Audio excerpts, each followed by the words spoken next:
miiska kaawiyada ee qorraxda ku shaqay ayaa ujeedadiisa koowaad ay tahay inuu bedelo isticmaalka dhuxusha. kaawidlayaashu waa ka caan Hindiya. kaawiyadahooda birta ah dhuxul ayaa lagu shidaa, dhuxushaasi oo dhir laga soo jaray, taasi oo hawada wasakhaynaysa.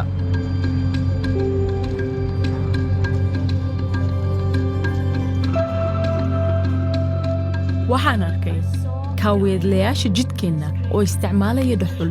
markaasi ayaan go'aansaday inaan baaritaan ku sameeyo mawduucan.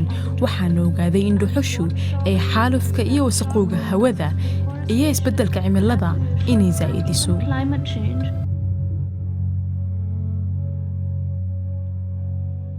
haddaba xaaladdan ayaa waxaa isheeda ay ku dhacday gabadh 14 jir ah oo la yidhaahdo Finisha Umashkar. waxa kale oo laga qaadaa cudurrada naqaska. marka waxaan go'aansaday inaan xal u raadiyo. sidii dhuxusha loo shidi jiray ee hore waxaa ka soo baxa gaas kala duwan sida carbon dioxide-ka.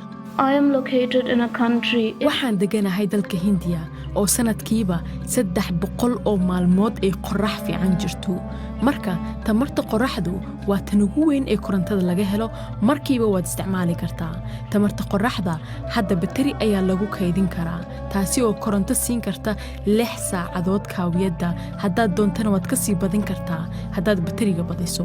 inkastoo qorrax badan aan helo, haddana iskuma halayn karaayo, waayo kaawiyadlayaashu waxay shaqeeyaan habeenkii 8 ilaa 9. marka sidaas ayaa batariga loogu baahan yahay.